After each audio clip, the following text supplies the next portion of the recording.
Well, hello there, YouTube, and welcome to another live oil painting session. Remember, I will be having these painting sessions every Tuesday and Thursday around 7 o'clock p.m. Eastern Standard Time. To be more specific, 7:15 p.m. Eastern Standard Time. And we usually paint and talk all the way until 9 p.m. Eastern Standard Time. This time we are going to continue to work on this painting, the very fine details portion of this painting, which is usually about the most boring part for most people to watch an oil painting develop. Usually people want to watch the beginning, the middle, and then all the fun, exciting stuff entailed in that. So what I'm going to do is, if you notice the title of this video, it's titled what's the biggest challenge, or I don't know, the largest challenge, or is it basically centered towards challenges that we need to overcome in painting. So one of the largest challenges to overcome in painting is actually right here in front of you, for me at least, and for most people I would suppose. It is, how do you get past a point in a painting where it looks fine, like it looks acceptable. Obviously I didn't get to this part yet last time, so you can see I worked just mainly over here. So these areas are close to being finished, minus the mouth. So I'm going to work around over here and then push and then develop things all throughout here. But the biggest challenge, one of the biggest challenges I think, is going to be, how do you get past a point of competency and get to a point of excellence? So how do you just keep pushing and pushing and pushing and not giving up and not getting too frustrated? I want you, the viewers, to write down what your biggest challenges are, and we're going to formulate the dialogue in this public live stream to be centered around things that we struggle with in painting, and ideas on how we can get better, how we can evolve past our difficulties in painting. It won't be the only thing we'll talk about, but it will be something that I want to start the conversation on and see if we can get a little further into that. Those of you watching this video as a pre-recorded video after this live stream ended, I have enabled the live chat replay, so you're able to watch the chat play at the same time, the same rate at which you're watching the pre-recorded video, so you get to watch it almost unfold as if it were live. So I think that's a pretty cool feature to have on YouTube. So hey Stephanie Thompson, hello there. Hey Leonie. So yeah, let's get into some painting now. As always, my brushes tend to have some paint on them already, as I was painting earlier today. So I'm just going to clean it slightly with some odorless mineral spirits. And actually what I do with my brushes is I paint pretty much from the morning until the evening, is I put them in a Ziploc bag, zip them up pretty tight, and then put them in the freezer. So whenever I'm not using them, and I usually will clean them about like once a week or so. But I can use the same brush many different days if I just put it in the freezer with the Ziploc bag. So I'm just mixing up a basic skin tone, and we're going to start off somewhere over here. Hey Leonie, so your struggle is with blending and smooth transitions. So blending and smooth transitions. So let's just focus on the smooth transitions part. So blending is usually kind of a word that's almost derogatory in most art circles out there. You know, I don't intend to know everything. Obviously some questions are going to be asked that I'm not going to know the answer to, but for the most part I can attest to the smoothness in a portrait that seemingly blended out, perfectly modeled nature to a face or still life or whatever.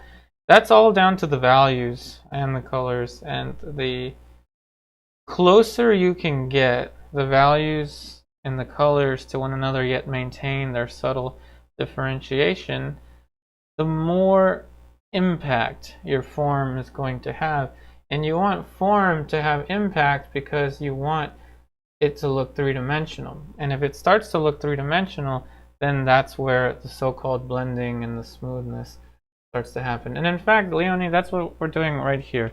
That's what I'm working on at this moment. As you notice, I started out with just this little value, trying to move my way from this one. And we're gonna just work in this little section.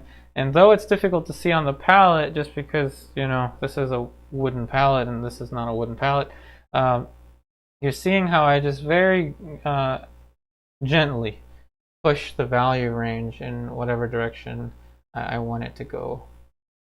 But we're going to be doing that for the entirety of this this video, so definitely I'll be able to answer questions about that. So for Ingrid, you've written fine detail and blending.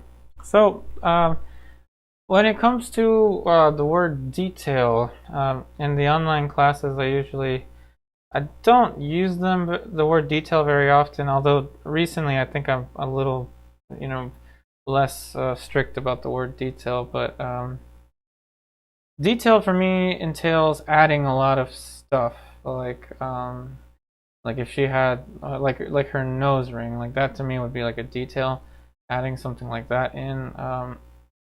Whereas last time, what was it, Tuesday, just a couple days ago, I used the word detail for small shapes, all these little tiny shapes that we put in here. So the challenge with detail or putting in small shapes is exactly the same challenge with trying to put different planes in here. Obviously this is too warm right now, but you have like 1, 2, 3 different values, and their colors are changing as well.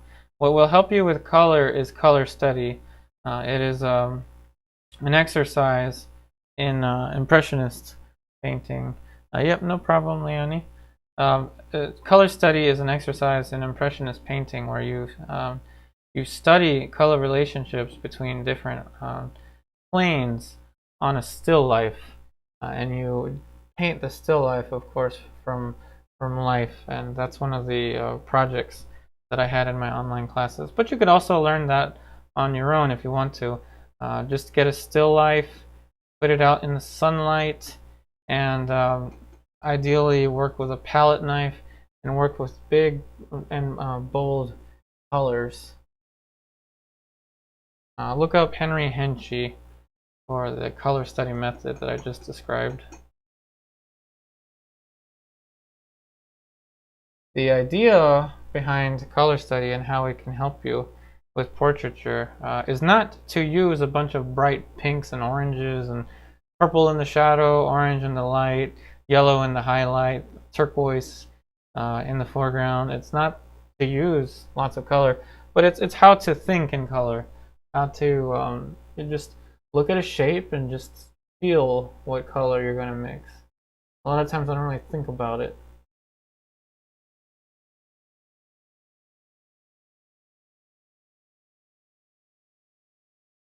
So I want to hear from everyone else. What do you struggle with the most in art? Doesn't necessarily have to be painting. If you struggle with something in drawing, like perspective or proportion or something like that, we can talk about that, and maybe we can also talk about ways to improve.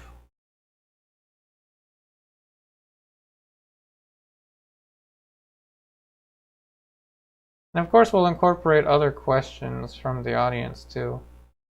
We're not just going to only focus on this one.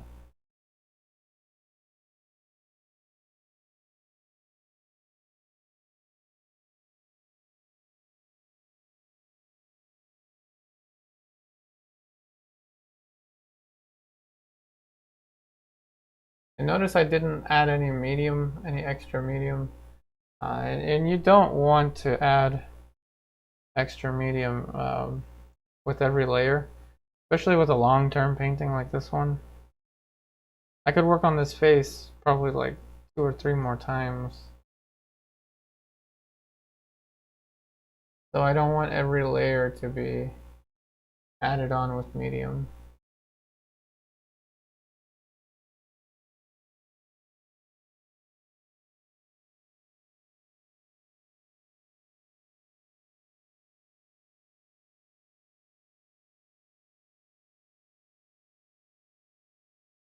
So see how I'm going back and forth from cool colors and warm colors.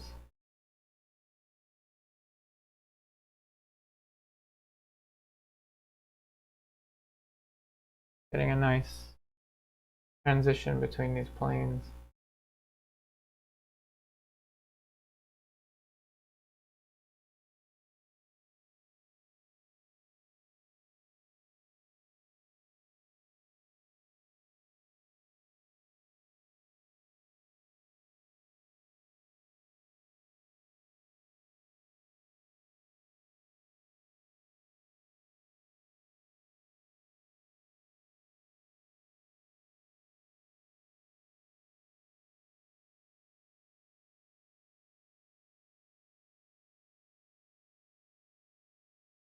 And this is the side of the orbicularis oris around the mouth, and this plane is just ever so slightly starting to roll into the side of the face.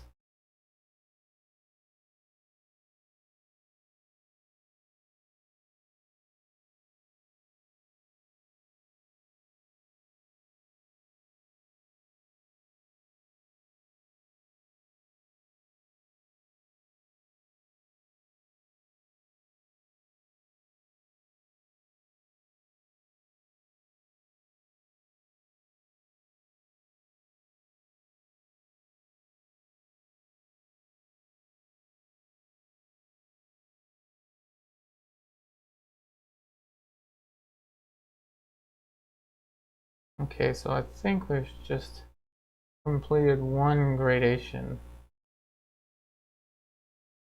Yeah, I can kind of cross-hatch between the planes. And good question. When to use Sable brushes? Uh, so the basic answer is you can use Sables whenever you want to, but for me, I tend to use Sable brushes when I'm working in a small area, usually like around the features or the fingers, just like little tight areas, small areas is when I use Sables. But since this is such a broad plane here, I don't find I need a Sable. But we'll use Sables at some point.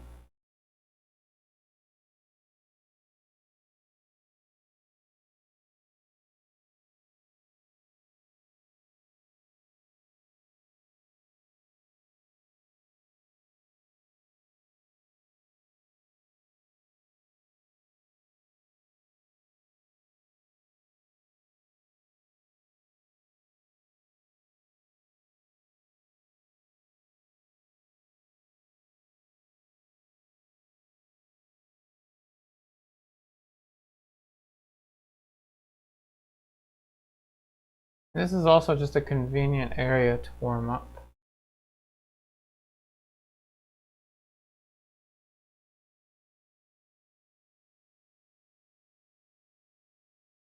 Not too much difficulty in mixing these planes. It's certainly not as challenging as trying to jump right into the eye, for example.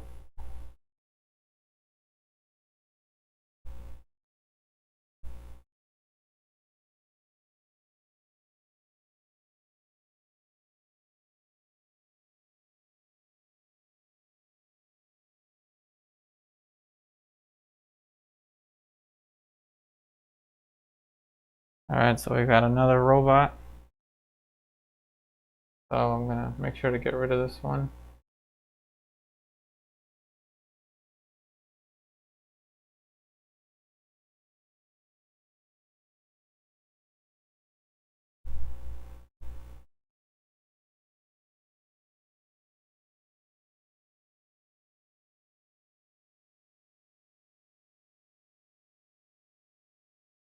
Okay, that was taken care of.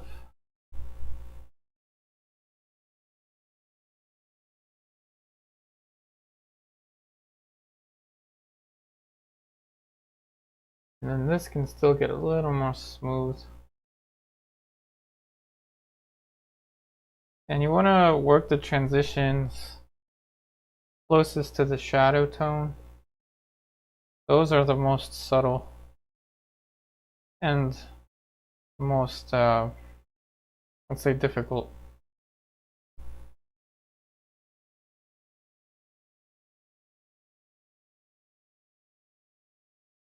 I think everyone's a little shy today. The topic might have been too much for me to ask. What's the biggest challenge everyone struggles with? So we can move the topic into something else. I'm going to let the audience ask a question. So whoever is watching live, please feel free to ask a question that you think that everyone can talk about. Of course, you could center it towards skill building and overcoming challenges. But it's up to you, as long as it's art related.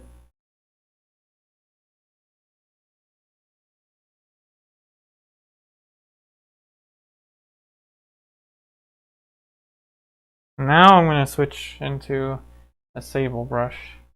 Now that we're going to get into the lips, I worked the area beneath and to the side.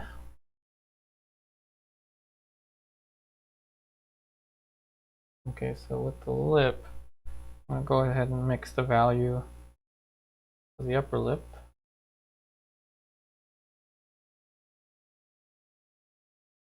This is just going to be a generic dark for the accent, where one lip meets the other one.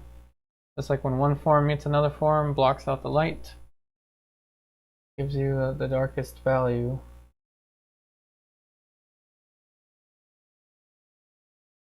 And I'm not oiling out the painting.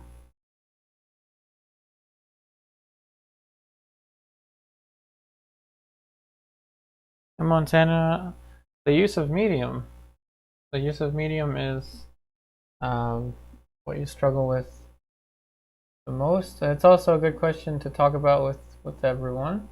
So how does everyone here use medium? What do you use it for? When do you use it?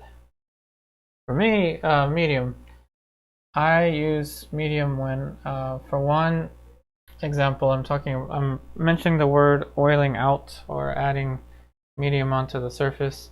Last time I started with that, if you recall, I put some Neo-Megilp medium all throughout here and started working there.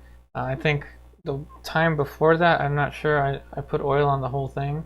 By oil, I mean Neo-Megilp medium. And that was to bring back the luminosity and the color of the painting. You don't want to do that every layer with a long-term painting. You want to do that maybe like every other layer or something like that, just because if you add medium to every single layer of a painting, it's usually not so much of a good thing for the longevity of the painting. So in that sense, you don't want to add medium that much while you're building up the painting. Another reason to use medium is quite simply to just thin out the paint. So most mediums will just thin out the paint really nicely for you, except for stand oil. And never use stand oil on its own, let me tell you something. If you use stand oil alone, you're asking for it, because that's meant to be mixed with solvent. If you mix maybe like 1/5 stand oil to 4/5 solvent, any solvent you want, that's a fine medium to use. Very slow drying, but you can use it. But if you accidentally use straight up stand oil, that will be very thick and it won't dry for the foreseeable future. So that's one I would look out for. And like fast drying mediums like let's say like Liquin or Galkid, Venetian medium from Rublev, like all those alkyd dryers, mine included Neo-Megilp. Those are good to use in the earlier stages of a painting. So say layers like 1 through 5 or layers like 1 through 7, because oil paintings can have many layers. It's just recently that the alla prima trend has gotten so big, everything has to be done in 1 or 3 layers or something like that, which if you look back in history, traditionally it wasn't like that. Although people did sketches, I'm sure, but Typically paintings took several layers. But no one has answered the question on their own, so what's going on here? Somebody tell me if you do use medium, at least tell me which one you use. You don't even have to tell me how. What mediums do you use? So Montana, I'm asking you directly, since you asked the question, which medium do you use, or do you own? And of course, if you're just getting into oil painting, those of you watching this, I would definitely suggest Neo-Megilp. Neo-Megilp is a good one to use to get started with.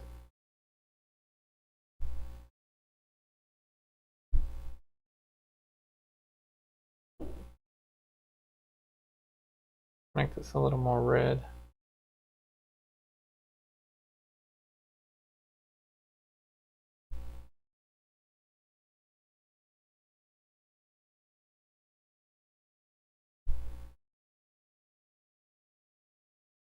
So you can see that I like to cross complementary mix. So I'm going between Viridian, Cadmium Red.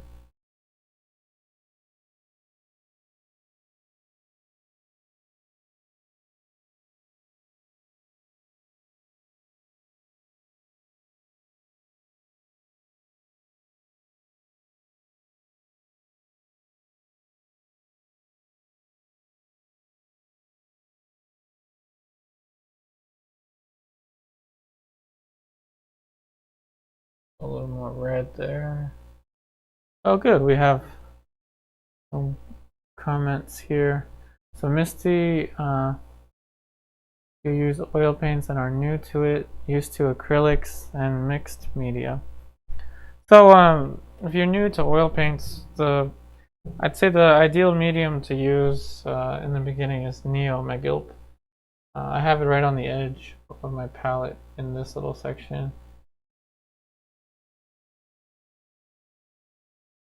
So Montana, you use the liquid. Alvino, Perez. It has a satin finish. Did I miss a comment? Let me see. Neo-Megilp is a gloss. But there are some mediums that are kind of a satin, like or matte at least. I can't remember which ones. Liquid mostly to thin your paint, Stephanie. Good, good. Eliani, you use Galkit or liquid for transparency. So there you go. That's why you would use it.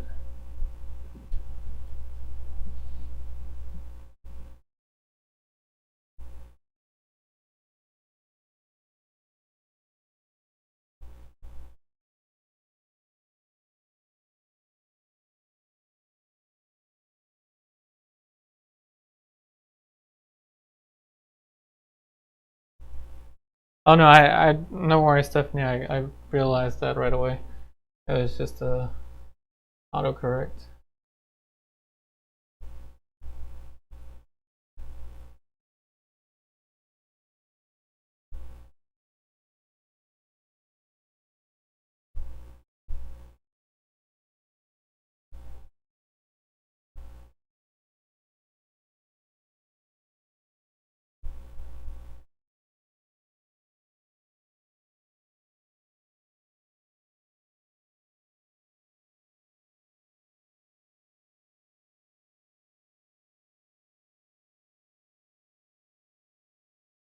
So I used Williamsburg Flake White for the longest time, and today I actually ran out of it completely. So this time I'm using just all Michael Harding lead white, the linseed oil one, which they call Cremnitz white, but it's the same thing. It's lead white or flake white, all the same thing. Actually more creamy than the Williamsburg. So I kind of like it. So Misty, you've been using safflower oil or just odorless thinner. So yeah, the Neo-Megilp is good because it is a moderately fast dryer, but not as fast drying as like Liquin. It is a gel-like medium, and this is the Neo-Megilp in the tube. It's a thixotropic medium, meaning it's a jelly. So it is solid when staying still, and when a force is applied to it, it's more like a liquid, and that's what thixotropic means. Liquid is the same too.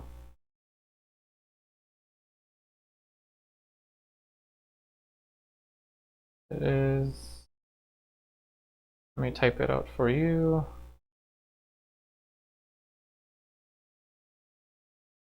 Neo-Megilp.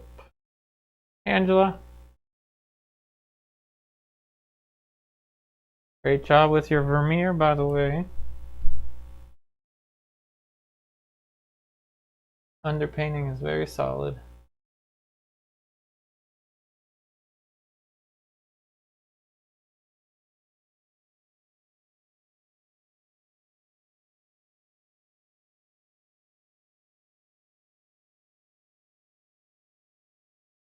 Misty, where do you buy it? I buy mine from Jerry's Artorama. I buy almost everything from there, but you can probably find it on like Amazon, or you can find it at like your local Michael's, if there's a Michael's around you. It's a very popular medium.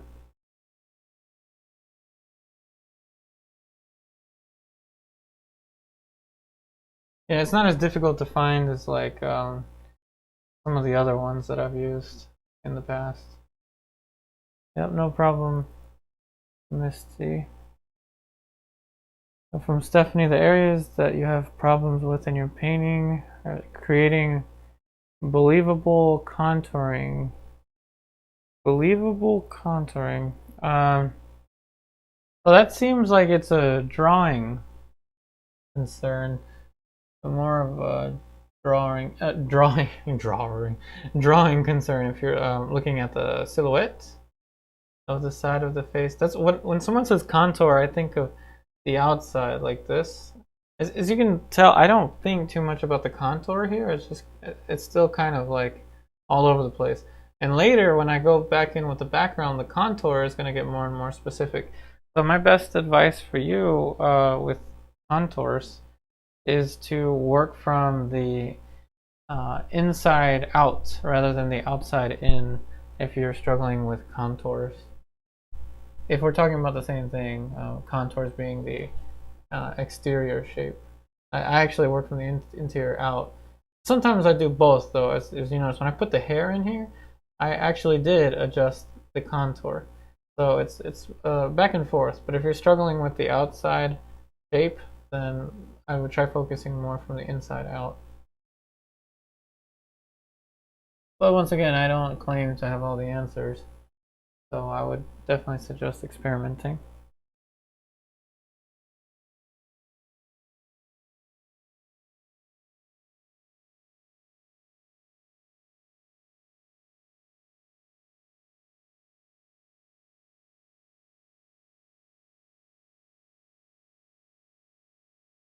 Now we're gonna work on the philtrum.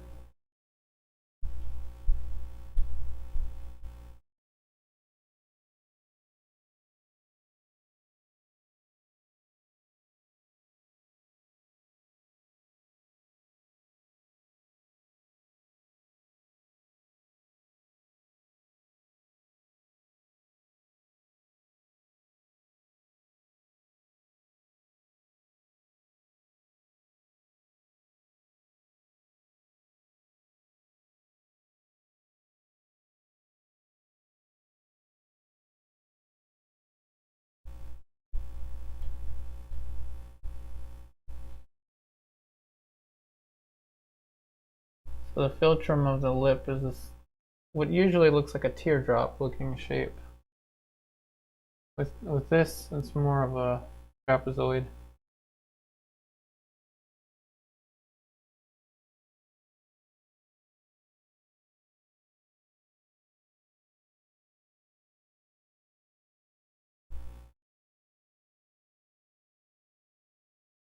I'd say another thing that I struggle with the most in painting is just trying to decide what to paint. Do you ever find that? Do you ever feel that way? Sometimes it's so difficult to even know what you want to paint. By the time you figure out what you want to paint, you're already kind of tired. Can anyone relate to that?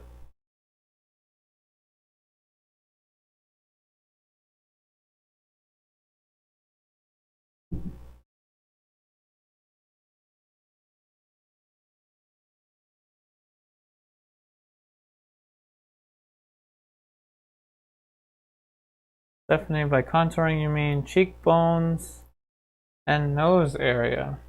Okay, so cheekbones and nose area. Good point, good point. Cheekbones is something I was struggling with this exact painting last time, and I'm still going to have to work on the cheekbones today. So with the cheekbones and nose area, what helps out a lot is, you're not going to like my answer, is self-portraits. So work from life.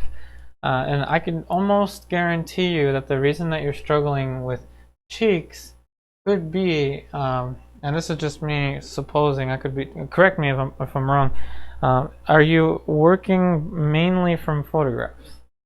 And if you are, no shame in that, because look at me, I'm working from a photograph right now.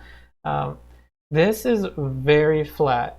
The cheekbone area is super flat in every photograph. I mean, like I made this comparison before. Like, you could look at the 4K Marvel movies, and the cheek still looks flat. Like, it's just not as close to working from life. And when you're working from a live model, you can see around.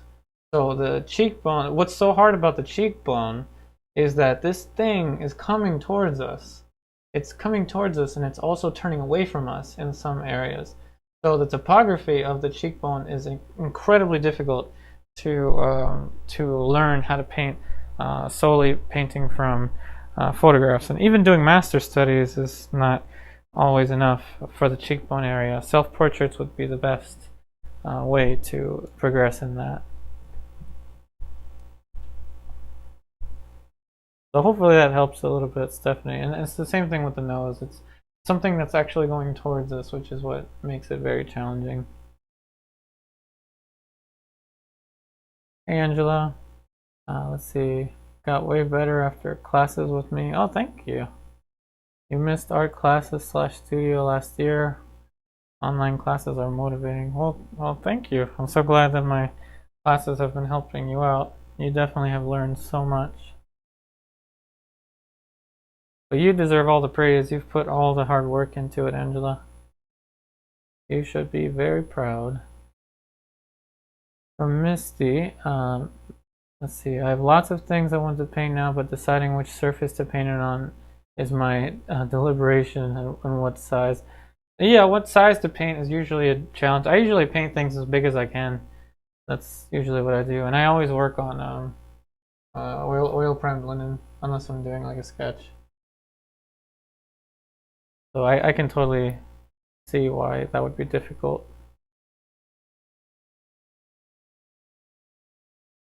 I agree, Leonie, it's hard to find good references.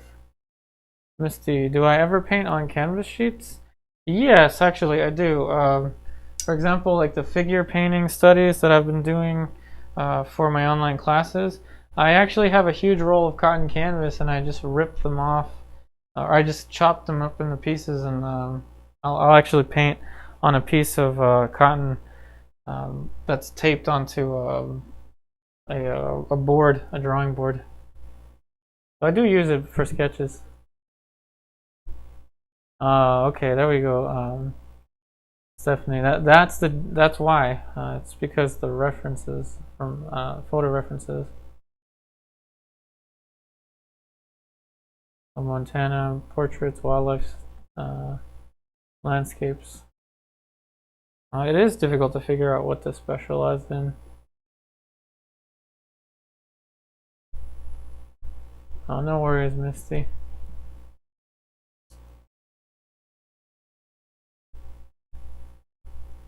Yeah, don't be shy, everyone that's watching this live. Don't be shy. If there's something that you find most challenging in painting, even if someone already spoke about it, just mention it. We'll talk more about it.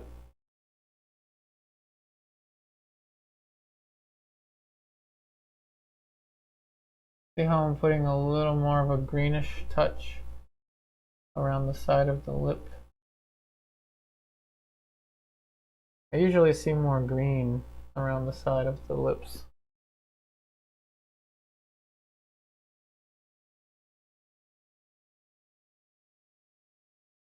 Misty, I think there's a lot of money to be saved in stretching your own canvas. Like for example, I don't think I've purchased a single stretched canvas in more than a year. Just because I buy linen rolls, and a linen roll can last me almost a whole year. And another thing, actually more than a year. Another thing is I paint over a lot of my paintings. So if I do a painting and I decide I'm not going to show it or sell it or anything, I just paint right over it. I'm pretty sure this painting has at least 2 paintings underneath of it.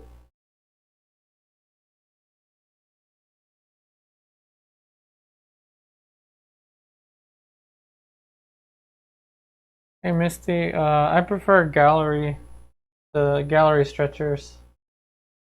You know, if I had to say, sometimes I just use whatever I can find. But the thicker stretchers, I like the thicker stretchers.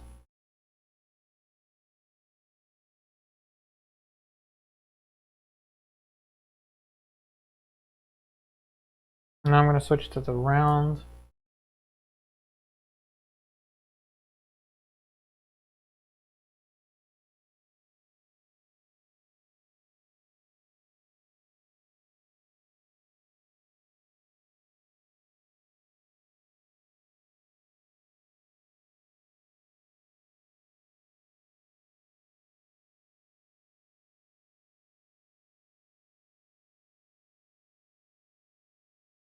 Yeah, definitely Misty. What I do is I buy those cheap canvases, those cheap cotton canvases that they sell in the stores, and I just rip the canvas off of them. I just rip the cotton canvas off and then add linen to it. Sometimes that ends up being cheaper than buying the gallery stretchers. So it's kind of funny. I go with my wife to buy a canvas from Michael's and then just kick a hole right into it and take the cotton off of it. Although, like I said, I haven't purchased any of those in more than a year now. Just because I already had so many stretchers from my previous paintings. I mean, the stretchers on this painting, these stretchers are probably like 5 or 6 years old from an old painting. So I definitely reuse my stretchers.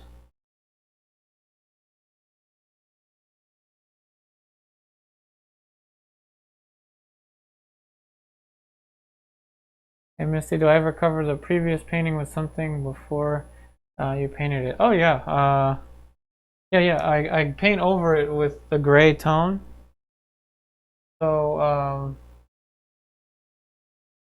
I use black and white alkyd paint. So this is black and white alkyd paint, and this is what I use to tone my canvases anyway. It's just black and white alkyd. But I put this over top of the old painting. Of course, making sure that the old painting was thoroughly dry. Oh, thanks, Misty. Montana, no, I'm not building my own frames. I just get all of my old paintings and just take the stretchers right off of them. I take the canvas right off of the stretchers. Oh, thanks, Barbara. For example, the wedding portrait I did of my wife. Those stretchers, I painted a portrait on those stretchers when I was like 18. Like, oh great, now I have to do math. I'm 30, so that's what, like 12 years ago?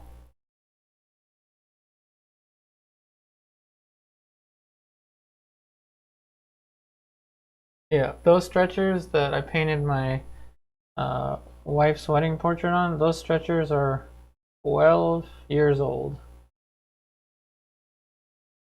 Those are gallery stretchers too, and it's huge. It's like 5 feet by um, 5 feet by 3 feet.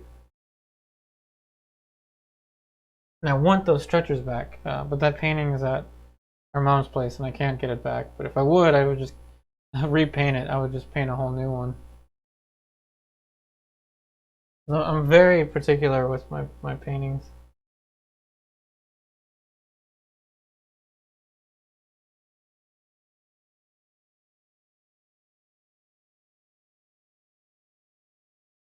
I'm glad you like the idea, Barbara. Yeah, don't throw away your canvases. Whatever you do, don't throw them away because you can reuse those stretchers.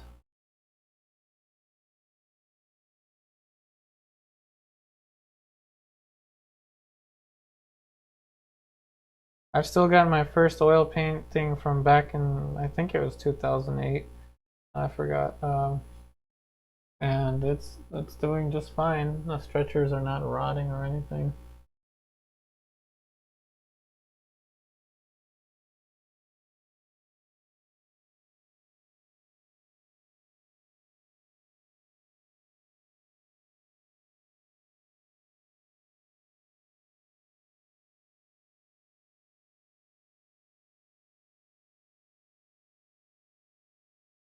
Now, if you want to get really fancy with stretchers, they sell nowadays they sell like aluminum stretchers.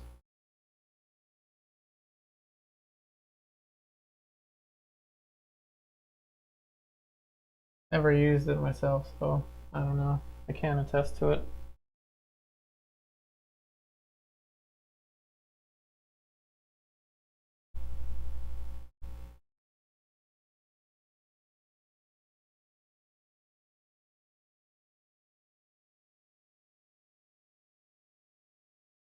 I noticed that when I put down a mark, I kind of tend to like wiggle the brush around, and that's not because I drank too much coffee. I don't drink coffee with caffeine anymore anyway. It's because I don't want these edges to be super sharp.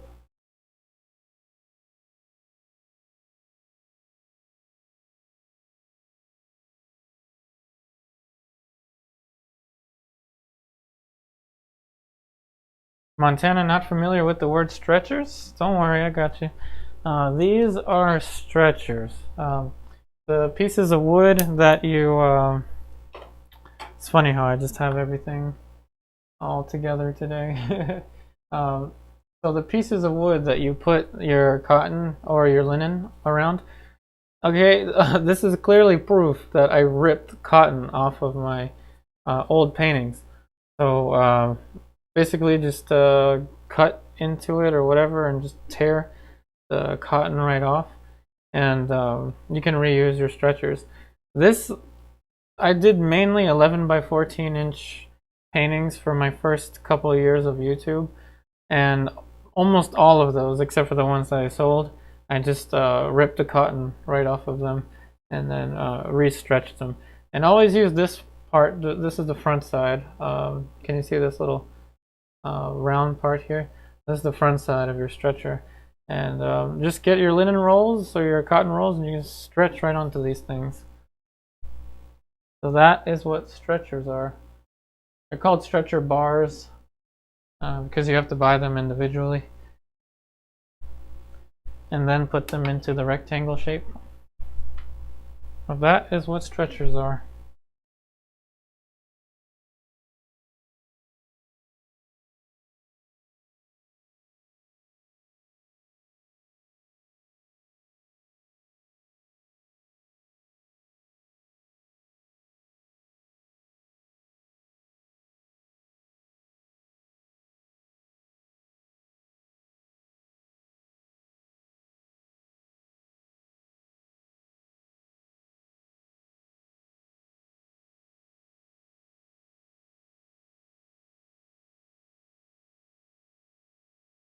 Speaking of stretchers and materials, one thing I struggle with a lot when it comes to stretching canvases is when you're stretching linen. If you've ever stretched linen, it is so tough to stretch oil primed linen.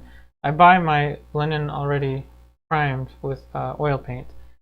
It's so difficult. It's so much more difficult than stretching a cotton canvas. You really have to apply a lot of pressure.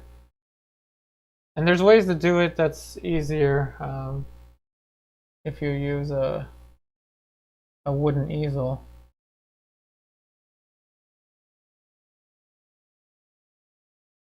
But I do struggle with that.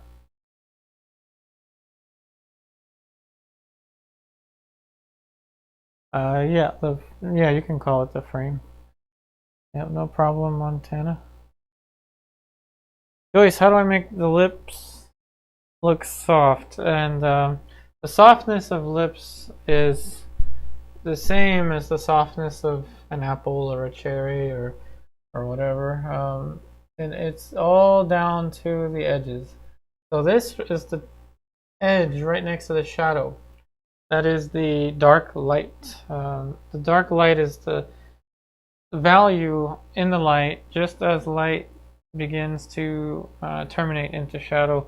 And if you can get this value to be very precise, meaning this small strip of value right here, almost minuscule, tiny little, infinitesimally small transition, and then just slightly whisper away at it, make it soft. This is what makes things look round.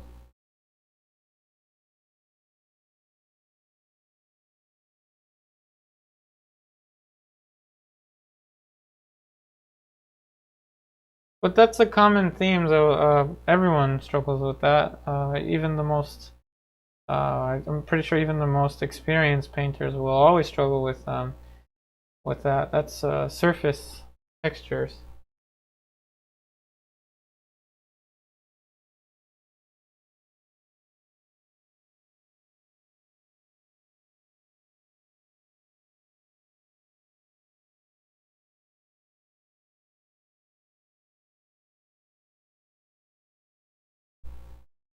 Another thing that can probably help that's not so much a painting thing, it's a materials thing, is sables. If you've never used a sable brush, it's much easier to paint these kind of fine details with a sable. They pick up way more paint than a synthetic, and they're really soft.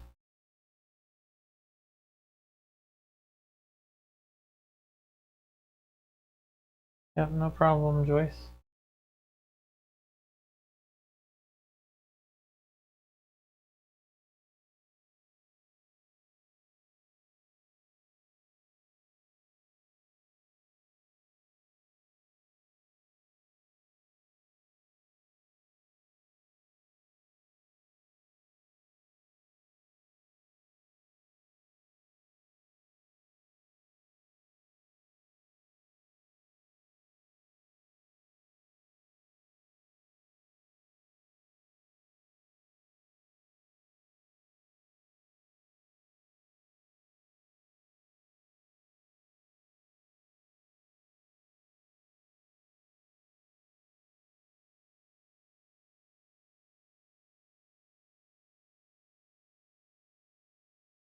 This is the brightest pink I can possibly get.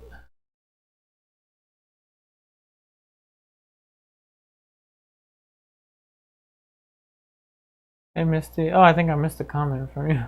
Sorry about that. Let's see. Then staple the edges. Yes. You staple. So when you stretch a canvas, you have to staple it. I mean, there's a more traditional way to do it where you use a hammer and nails to stretch a canvas. But yes, I use a stapler. I'm too lazy to use a hammer and nails.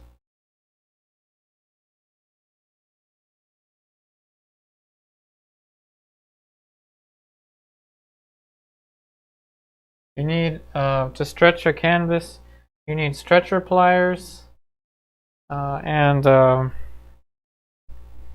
your stretcher pliers, your stapler gun, your staples, and I suggest having a wooden easel to rest your canvas on. So for example, these are stretcher pliers. My pliers are kind of busted, so they tend to fall apart, but they work. This is a Frederick's brand. It's just kind of a cheap one. And this is a stapler gun. This is what I use for stapling. I also have a little tiny mallet hammer that I use when the staples don't do exactly what they're supposed to do.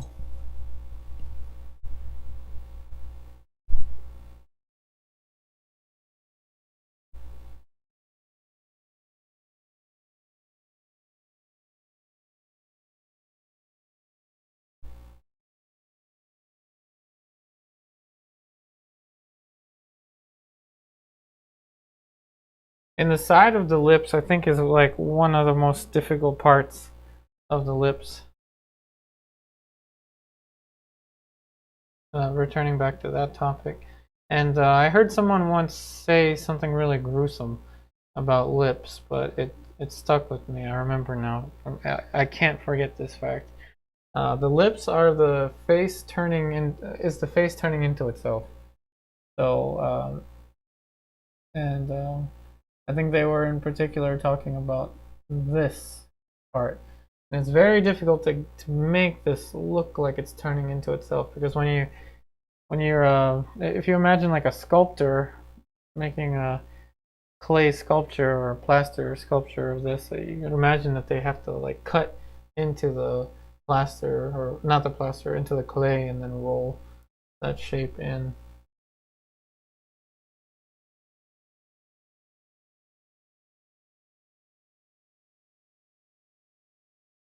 Not simple.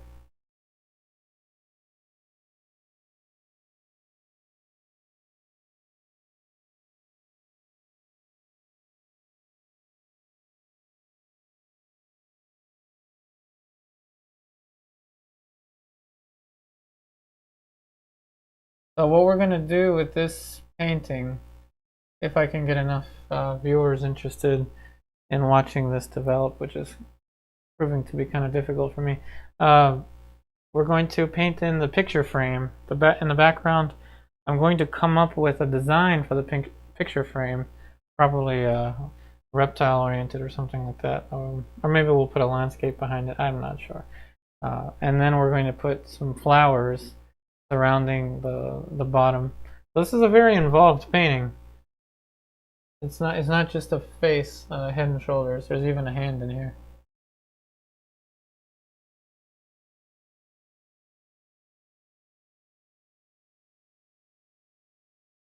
That's why I'm going to title these painting or these videos more towards the direction of the dialogue that we're going to have. So once again, we're focusing on things that we struggle with. Next time, we'll focus, I think, on methods of learning.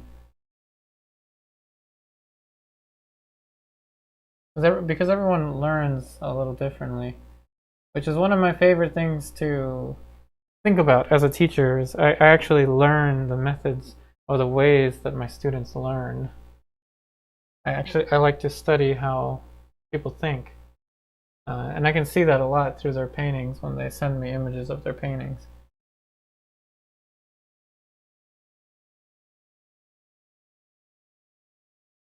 So as a teacher, I really love to learn what students are thinking when they're working on their projects, and then that's how I can give them advice, steer them towards the direction they want to go.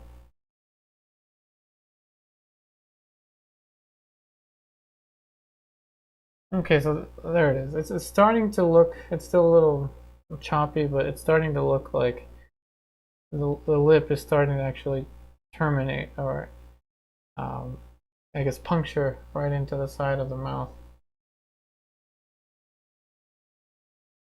Hey Marion. Oh, you're welcome. Thanks for watching.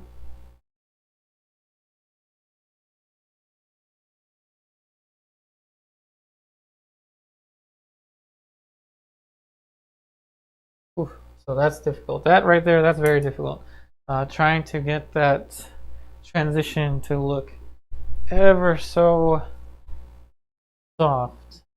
In fact, I'm probably gonna have to stand back. I'm standing back about like 8 feet. Luckily, my microphone cable is very long. Okay, so this is a soft, fairly used up Sable, and I'm gonna use it to just very lightly soften this edge. Very soft.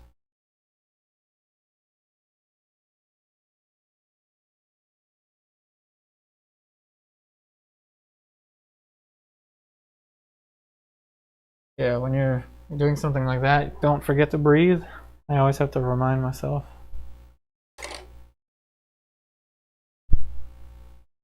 Okay, so we're starting to get somewhere with the lips. Now, above the mouth, here, there's a whole another plane. A whole new plane. Which is the continuation of this one. It looks odd. It's gonna look weird. It's gonna look like I'm giving her facial hair at first, which is not a problem. But in any case, I'm putting in a very slight transition there.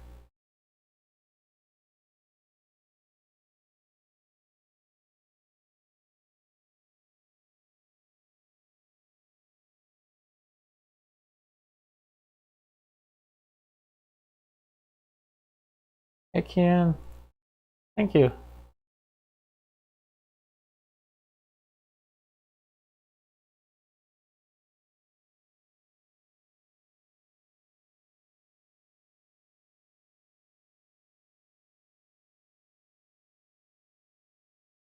So I'm going to see if before we end today, I can use a T-square and start to underpaint, so to speak, the picture frame. Because we're going to continue to develop this one. And I'm hoping that you're interested in seeing how this one develops. Again, when I start a painting, I like to continue working on it for several weeks.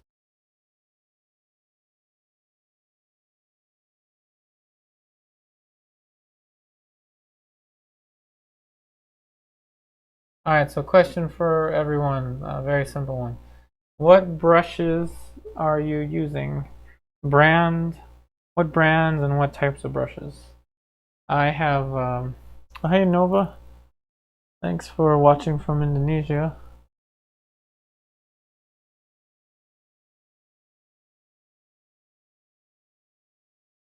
It can, oh cool, Nebraska. I'm in Maryland. Oh yeah, I know. Yeah, grad, yeah, that's a difficult subject.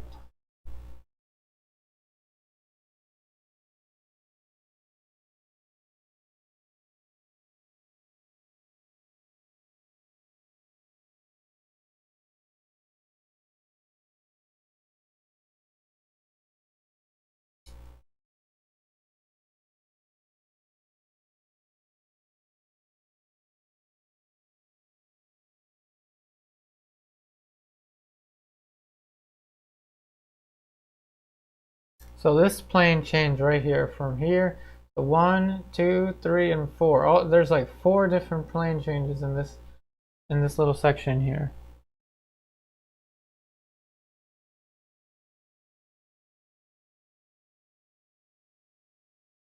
And there's a distinct color shift over here. It starts to get more orangey.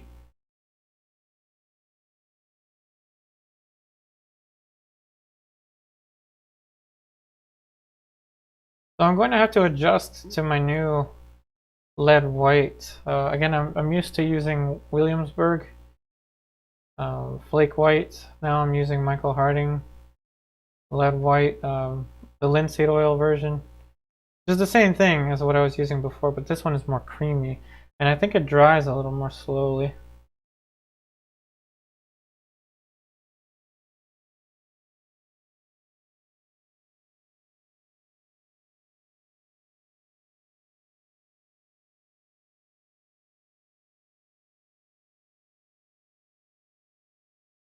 Hey Kian, yeah, I'm gonna continue doing live streams. So I do Tuesdays and Thursdays around 7 o'clock p.m. Eastern Standard Time.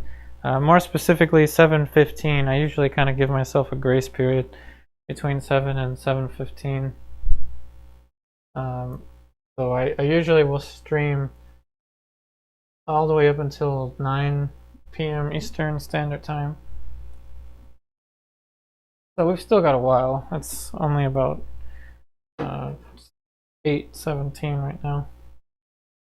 So plenty of time.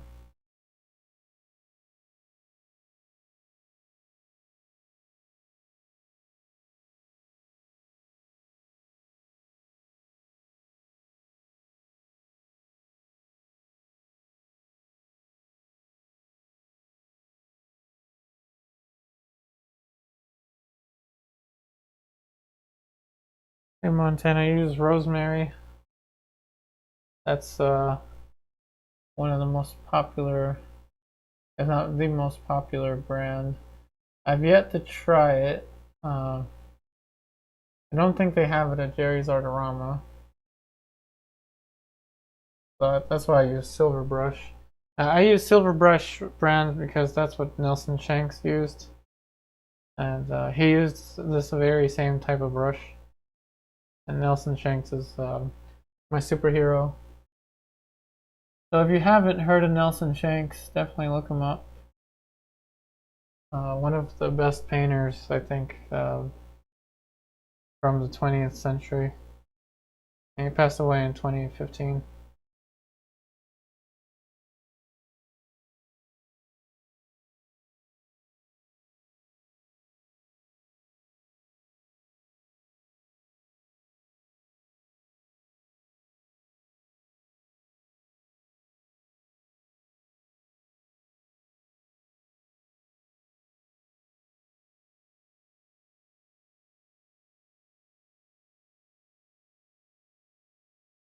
Hey Barbara. Oh, I didn't know you use rosemary brushes.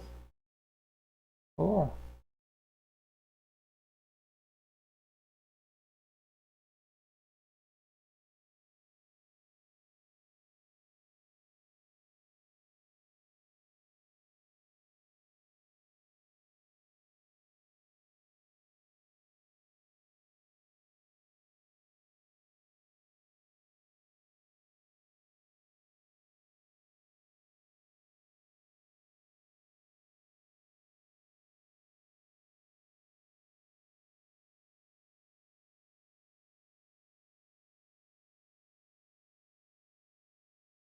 Not a simple shape anymore.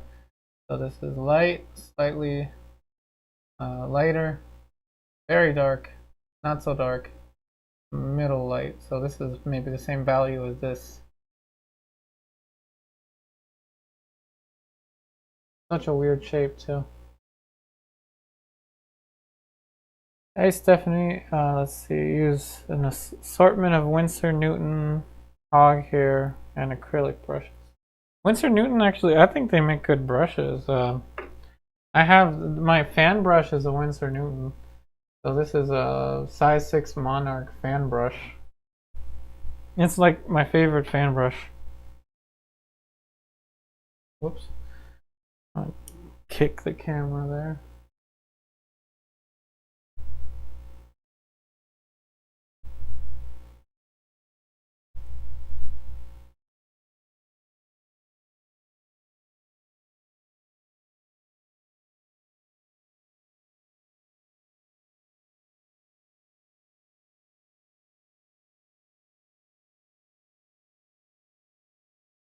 Now we're getting somewhere.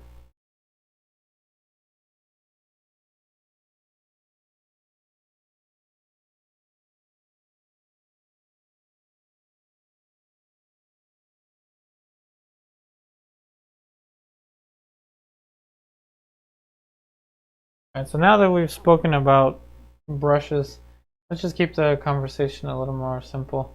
What does everyone use for a palette? Do you use glass, plexiglass, wood, marble? I don't know what else you can use. I've heard of some people use a kitchen plate for a palette.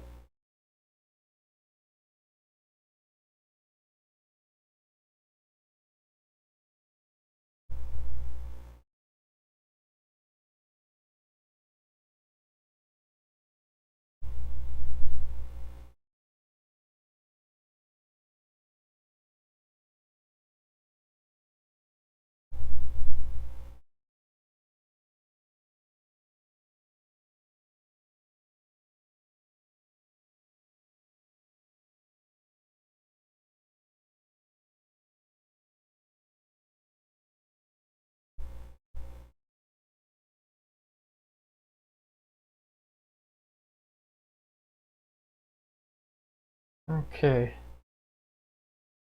so that is that for the lips. Still never quite correct, but that's how painting is. I don't want to spend too long on the lips.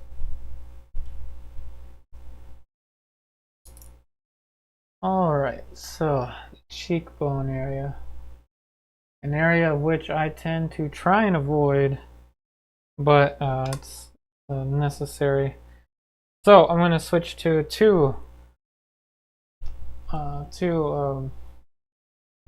my sables, the cat's tongue. I'll try to have one be the light brush, one be the not so light brush.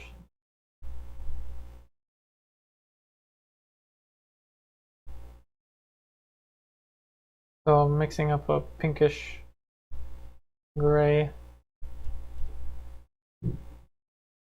This is actually going to add some age to the model. Right now we're looking at what's probably like a 16 or a 15-year-old. This model is in her mid-20s, I think at this point. She was when I took the picture, so the tear bag was underdeveloped before. And it's a very delicate area. You don't want to overdo it. If your model is in their mid-20s or something like that. Maybe closer to like mid-30s, this will look closer to that. Or if they have like a very stressful life or something, then this can be even stronger. This is referred to as a tear bag. So Leonie used glass, so easy to clean. That is true. Glass is very easy to clean. I have used glass palettes in the past, definitely for the YouTube videos. So Stephanie, tempered glass, easy to clean with just a razor blade. Cool, so we've got a lot of glass palettes here. So Barbara uses glass. When I can stand up to paint, I use the New Wave, so the wooden palette. Cool. So David Bonnet, he used Winsor Newton brushes and an acrylic palette. Oh, yeah, acrylic is nice and lightweight. And it's pretty easy to clean too if the paint dries. I've heard of people being able to clean it with a razor. Jim Adams, all right, representing the wooden palette. Jim Adams, represent. Yes, wooden palettes are absolutely my favorite. So whenever I hear that someone uses one, that's pretty awesome. But then again, there's many pros and cons to every palette that you use. So Barbara Somerville. When my refrigerator died, I saved the glass shelves, took off the brackets, put medium gray paper on the back. Works great. Brilliant. Very, very resourceful. I did the same thing with a table. One time I took apart a glass table and it was already gray on the bottom, so that ended up being a really useful table palette, but it was too big.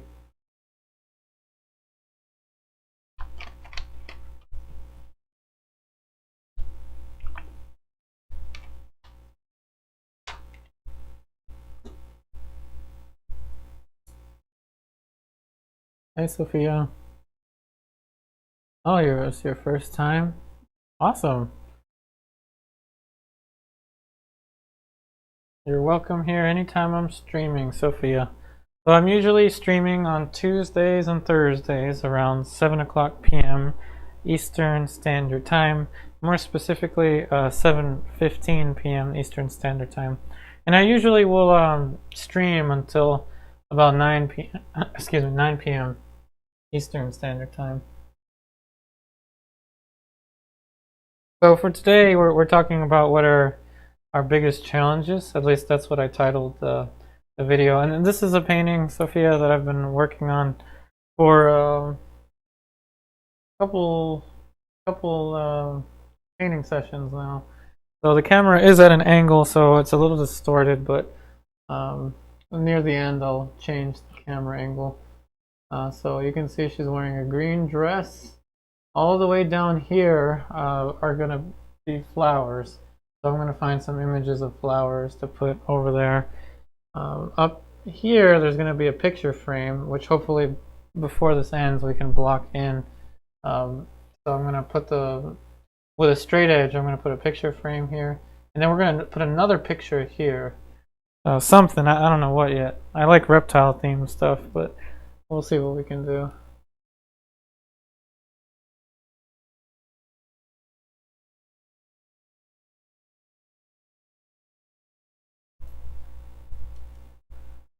Hey David, bonnet for acrylic paint PVC palette. Oh, PVC. I don't think I've heard of that before for a palette.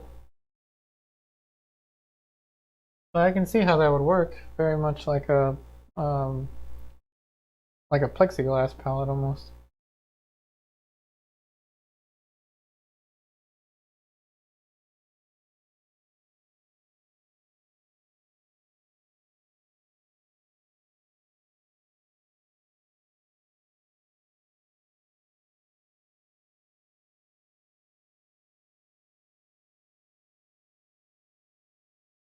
If you look at a lot of Renaissance style paintings, they create these transitions so elegantly.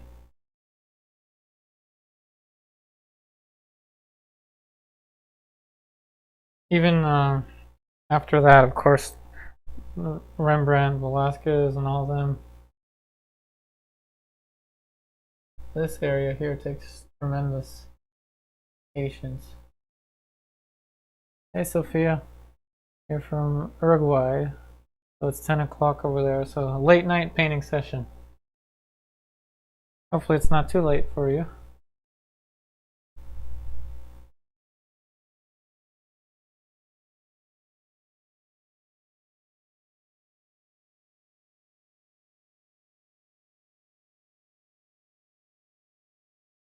And if you're struggling with this part of your paintings, it might sometimes be better to bump up the contrast on your image, assuming you have a good quality reference.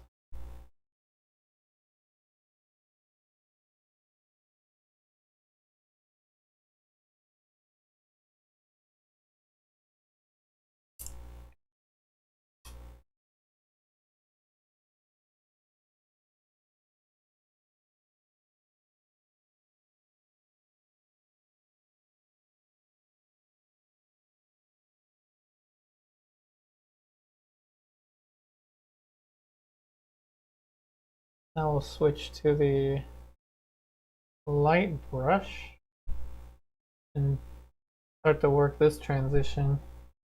And it's more of a pinkish gray.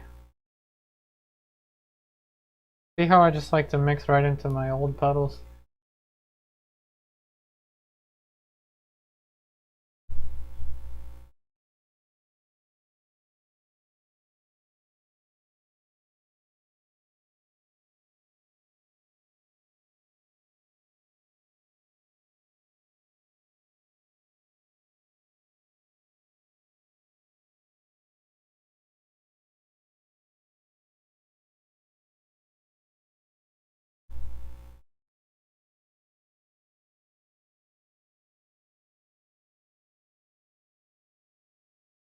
Hey Sophia. Oh, cool. Yeah, if you're interested in the online classes, I can talk about that a little bit. So, the online classes, they start out at $10 a month. That gets you access to all of the online class projects. So as soon as you sign on, whenever I get the update on my phone from Patreon, I send you uh, a welcome message, which has all the playlists that have the links to each lesson or each project. So the way the online classes work is you're guided through different painting projects. Each project has a fully completed demonstration, and the videos for each demonstration are organized in playlists for you. So you will have that information sent to you through your Patreon messenger.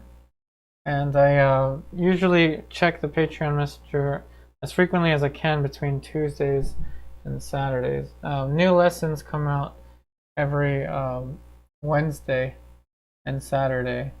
And the virtual classroom video, which is a video that I create to give students advice on their ongoing projects, is every Tuesday.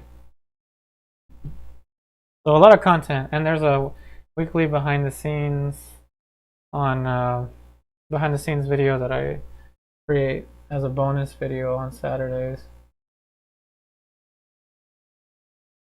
And then with that same $10 a month, there's a monthly live chat on Zoom that I do the first Thursday of every month. So all of that with the $10 a month. And then you can continue to build from that. I have higher levels in the online classes, such as painting with me on Zoom and watching the lessons live.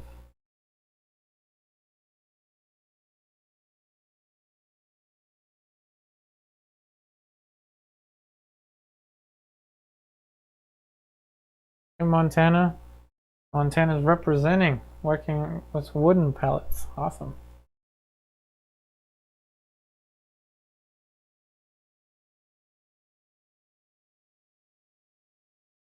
So the online classes, I guide everyone through more of a classical approach with underpaintings. I will rarely, almost never, go right into color, simply because it's much more complicated to start a painting with color like this.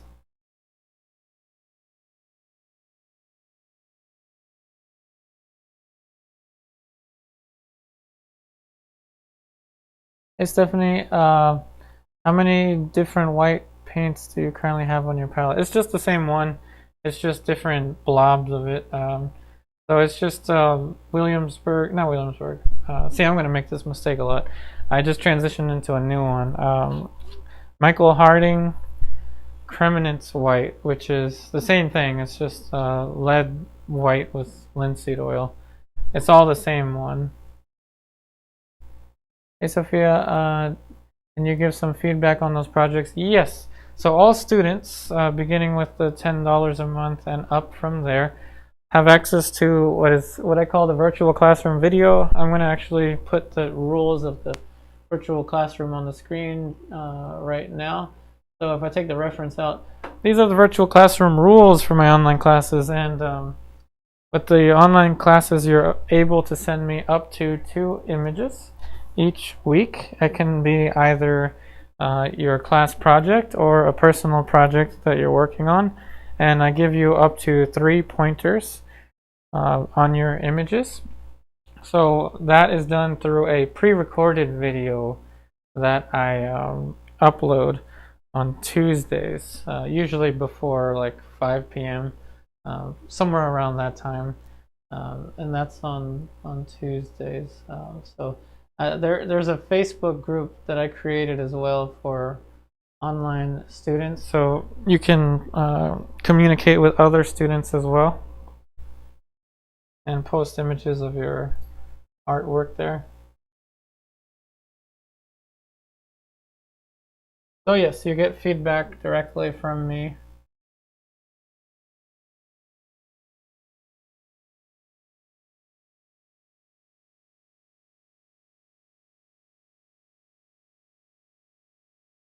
And of course there's the group Zoom here, which is also on Tuesdays. We paint on Zoom together every Tuesday, 12 o'clock p.m. Eastern Standard Time, and I can give students on Zoom advice directly.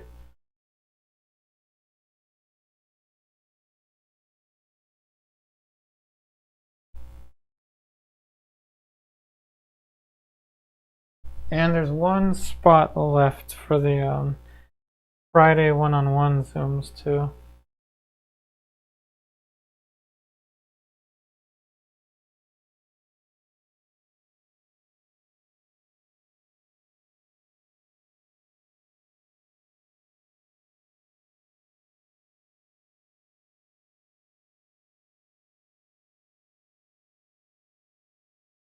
Gosh, these transitions are so subtle.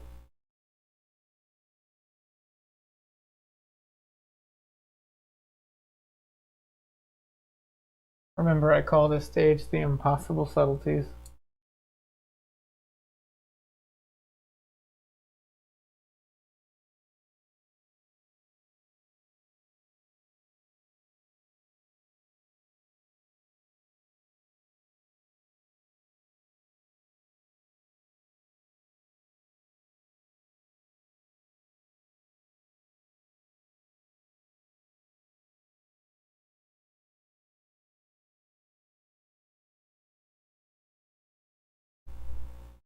And with the online classes, you can work at your own pace. So just because I'm working on one project currently, for example, we're working on a Vermeer, it doesn't mean that you have to work on that one. I usually suggest students start out with project 2, but all of that information will be written in the welcome message.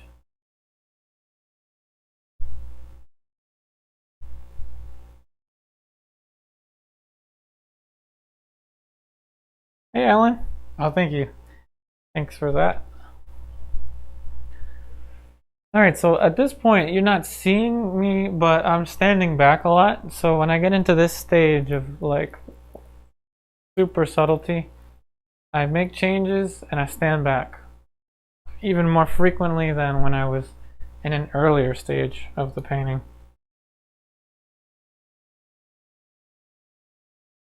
Okay, next. Going to be the rounding of the form, particularly next to the shadow.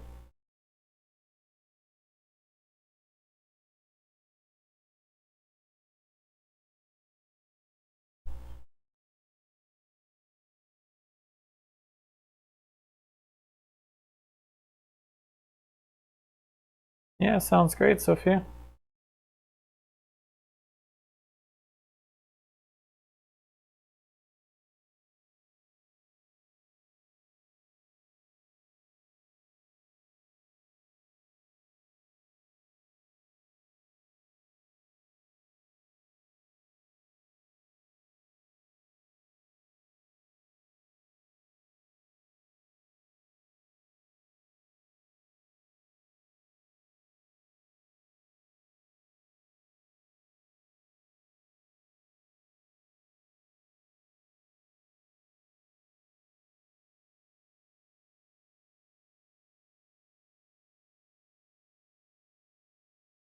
Oh, the cheekbone area.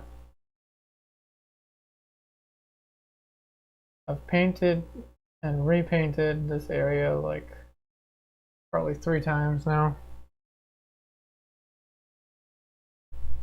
I'll get it right eventually.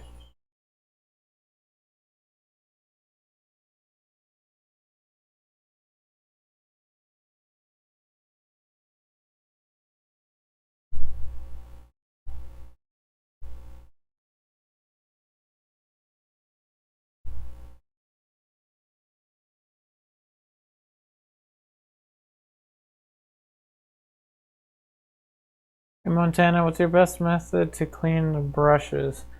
To clean brushes, what I do is I first clean it off as much as I can with mineral spirits. Then I clean it with soap and water. I use the Masters soap. It's called the Masters soap. I use the bar and I use the cream. Basically, there's two soaps that the Masters brand sells, or the Masters soap brand sells. So that's what I use to clean the brushes. I use hot water for bristles and cold water for sables. And so far, that's been the best way for me to clean brushes.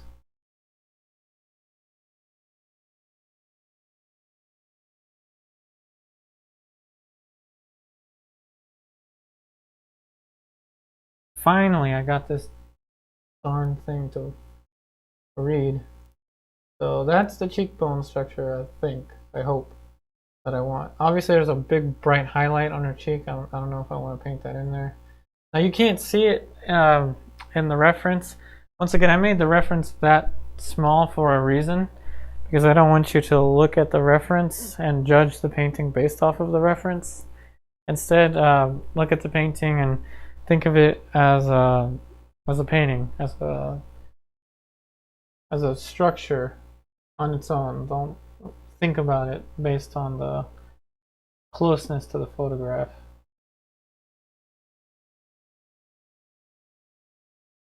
So from Sophia, I also want to thank you for all the free content. Oh, thank you. Thank you for your kind words, Sophia.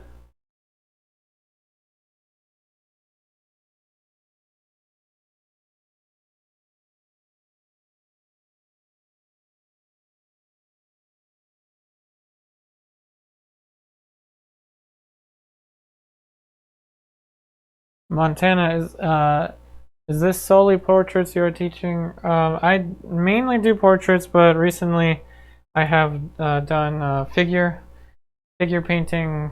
We do sketches. It's called figure painting black and white. And so I'll show you what we did just this Wednesday. So that was yesterday. So figure painting sketches using black and white paint. And those are done all in 1 hour, because each lesson is 1 hour. So it's censored, so you can't really see anything. But this dude, this was a figure painting sketch from Wednesday, just yesterday, and we went over some of the anatomy of the body. And every time we do that, we go over basic things like the block-ins and gesture and proportion and things like that. I also teach color study through still life paintings. So we've done some still life on there as well. This one is another. I censor the paintings on my own. So this is another one that's a figure painting that we did like a couple weeks ago. These are sketches, just demonstration sketches that I do all in 1 hour. And these are, again, figure painting sketches done in black and white paint, because I believe that it's important to have a balance between short-term and long-term painting.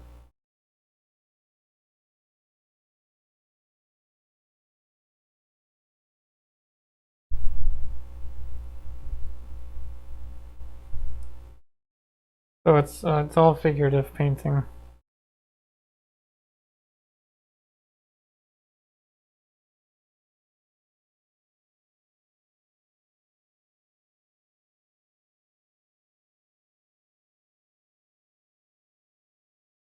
Oh, I'm forgetting. For example, slipped my mind.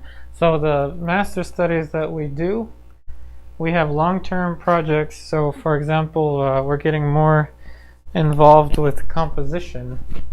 So currently we're working on a Vermeer.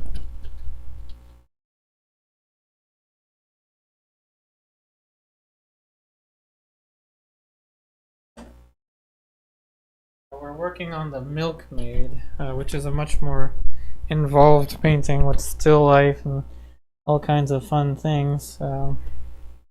So I'll show you the way that one looks currently. So here's the Milkmaid underpainting we are still working on in the online classes. So again, it's sunken in a lot, but you can see there's still life objects and there's more compositional conversation going along here. So the online classes are they're building up in complexity. So starting with the most basic projects, building up into more and more complex ones, but always with recaps on things such as perspective and anatomy and proportion and gesture and color.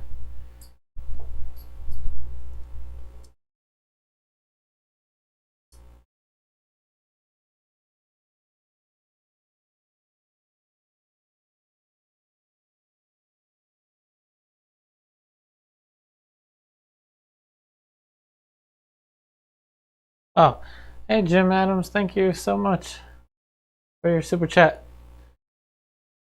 Thank you so much. If I could, I would just throw some confetti up into the air. Thank you so much for your super chat. Very, very generous of you.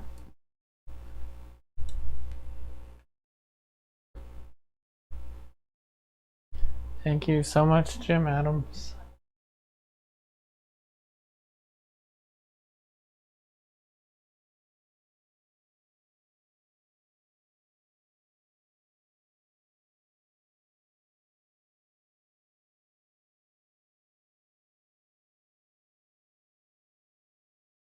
I think I know what I'm going to do now every time I get a super chat.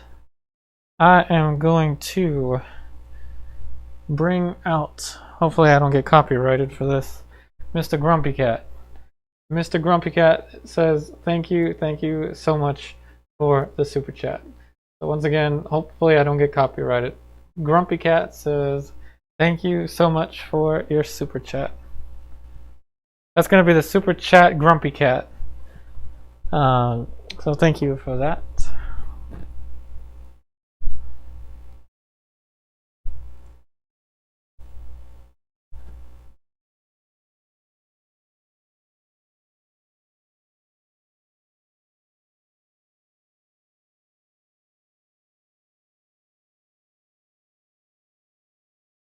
The hairline is one of the most subtle edges, has one of the most subtle edges of them all.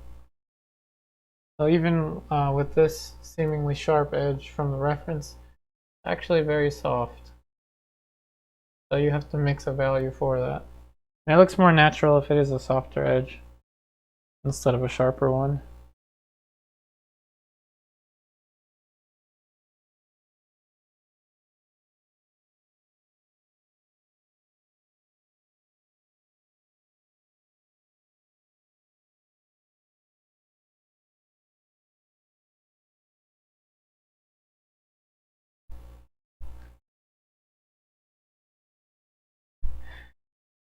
Oh, thanks, Ellen. I'm glad you love Grumpy Cat.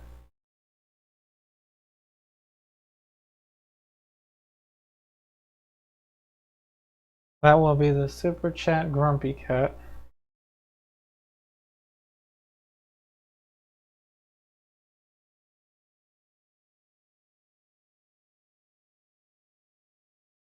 I think we're actually going to be able to move on from the face now.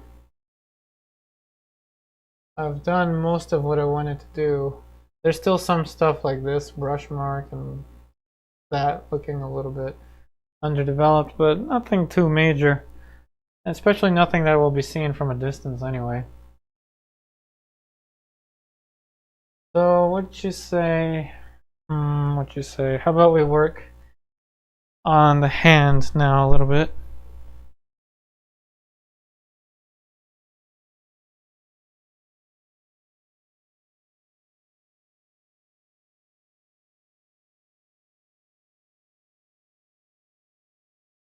See how much time we have. At least at the 10-minute mark, I want to put in the. Oh crap! It's already almost 9. Alright, so instead of working on the hand, I'm going to go ahead and block in the frame behind. So I'm going to use a T-square for that, and a T-square is a very useful tool for straight lines. So this is my T-square. This is a very important tool to have. Let me fix the light for you. T-square is a very important tool to have for straight lines.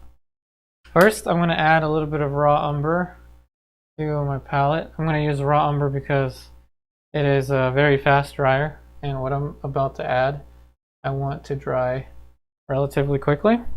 So that's just Winsor Newton raw umber. And I'm just going to very quickly do a half-fast underpainting for the picture frame. And that's what we're going to continue to work on next time. So the background and maybe a little bit for the hands. I'm using some Gamsol. I'm going to put the frame or the this is a little difficult to do while streaming, but we're gonna try. T-square is up there.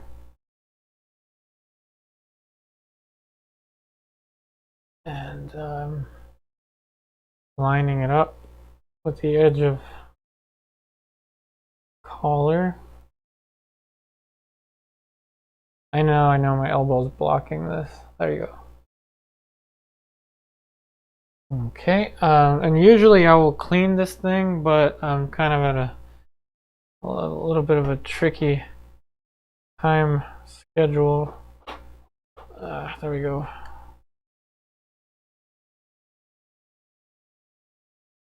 Time is of the essence here. So it's just raw umber, but usually I suggest that you clean your T-square. See, I need an assistant. I need somebody to come here and hold this for me. Does anyone in Maryland want to help me with this frame? I'm just kidding.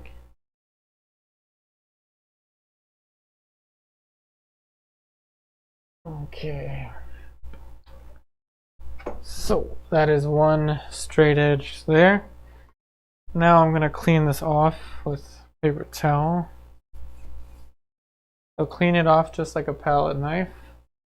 Whatever you do, do not forget your perspective. So this is basically 1 point perspective. It's not going to be at an angle. So this distance here, this shape, I'm going to have to take the webcam off so you can see what I'm about to do. This has to be mimicked over here. The first thing I'm going to do is put the top line over here. And I actually want the square to meet up with the hand. So compositionally, if the square meets up with the hand, that might actually look better. It'll draw you towards that hand. The next thing, no, I can't do a little dance. Not anymore. Last what was it, like what, 2020 I used to do that, but that kind of stressed me out a little bit, so I'm going to use Grumpy Cat. So it's going to be Grumpy Cat Super Chat now. I can't stress myself out too much.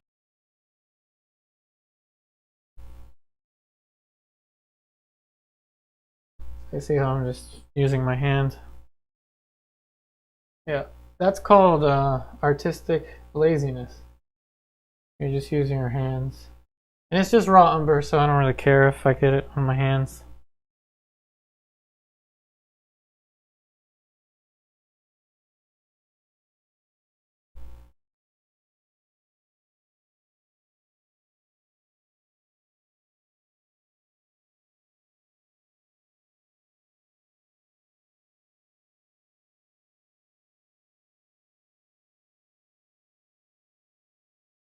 Okay. So that was very important to do because I want that to dry. And the next thing I'm going to do actually is thin out the paint, just the raw umber, and I'm just going to scrub that into the insides of the frame. So it's just very thin raw umber. Not so thin as to where it'll drip. Hey Javi Jav, thanks for watching from Chicago. The dimensions of the canvas, this is a 36, I think it's 36 by 24. I'll check that for you in just a second. The raw umber dries pretty darn fast, so that's why I'm using it for this. If you'll notice, raw umber is not actually part of my palette, so I don't use it to mix color. So I'm just doing a half-fast underpainting. Let me double check the size of this for you. 36. Yeah, 3624 is what this is.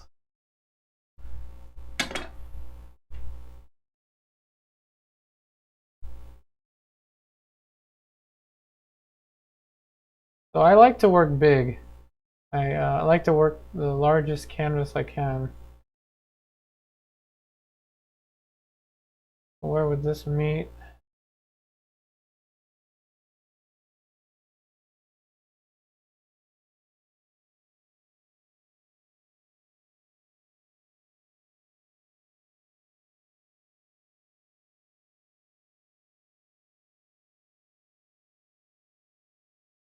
So you can see the top.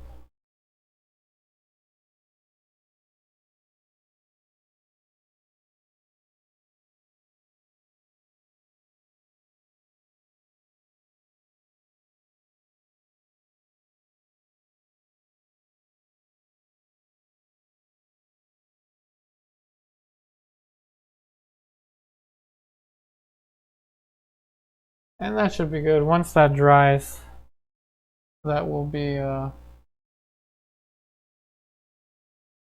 good, I guess, beginning. Because what I'm going to do is probably put some gold on this, maybe like some gold details and things like that.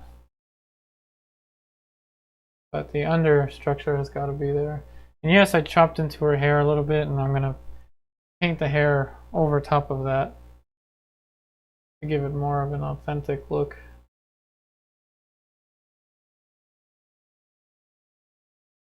Alright, so that should be good. I'm going to rotate the canvas now. You can see it with less distortion. Hopefully I don't drop everything.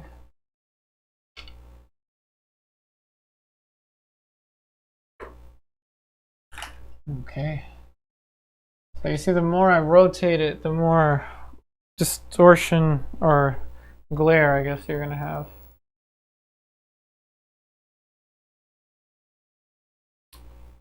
Yep. It's the best I can do. I'm going to rotate it again just slightly. Ever so slightly. So you can see it with less distortion. Apologize for the glare. Okay, so that should be about it. It is 9 o'clock p.m. Eastern Standard Time. I'm going to just hang out for a couple more minutes, see if there are any last minute questions.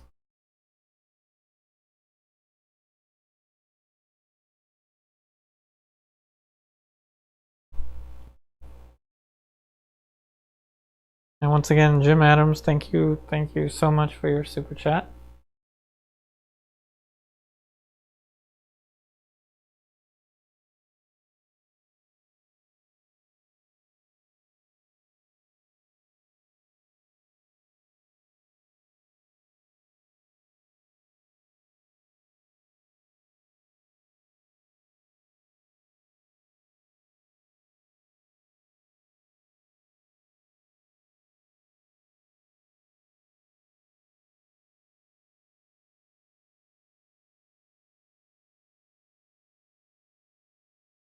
Well, thanks, David Bonnet. Thank you for watching, Rusty and Montana Slim.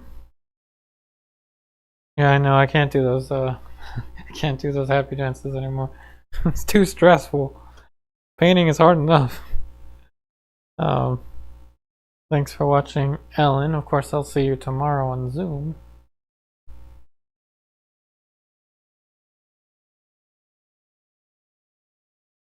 Thank you, Joyce. Stephanie Thompson, what brush did I use to apply the raw umber? A size 6 Princeton Catalyst Polytip Bristle brush.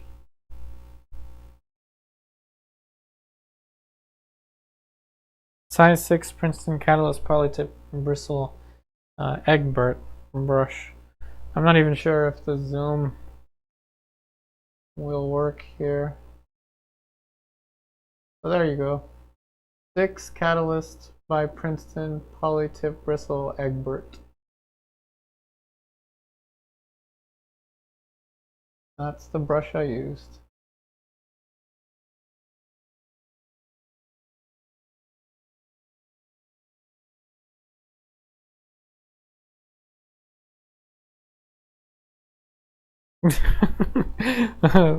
Yeah, that would be something, right, Montana? Yeah, of course. Thanks for watching, Jim.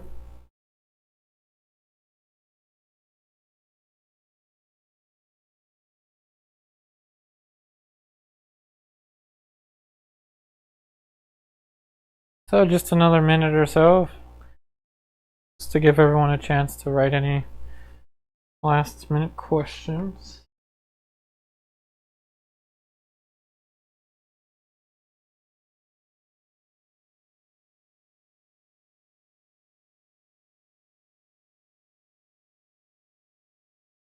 Oh, thanks, Joyce.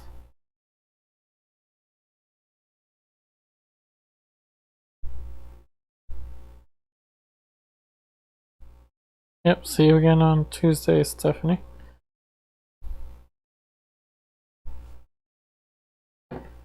Alright, so it looks like we don't have any extra questions. So remember, I will be doing these live painting sessions here on YouTube every Tuesday and Thursday around 7 o'clock p.m. Eastern Standard Time. To be more specific, 7:15 p.m. Eastern Standard Time. And I usually will paint up until 9 o'clock p.m. Eastern Standard Time. If you like what you're seeing here on my YouTube channel and you would like to take your art education with me further, please check out my online classes on patreon.com/upariartist, also listed in the description box of this video and pinned as the top comment on the chat here. And another announcement, remember that I enabled chat replay, so you should be able to watch this as a pre-recorded video after the stream ends and watch the chat box as if the pre-recorded video was occurring live. So you should be able to watch it and read all the questions as the questions are being answered and typed out and all of that stuff. So once again, thanks again for watching. I really hope that my videos are helping you out. I wish you the very best in all of your artwork, and I'll see you on the next one.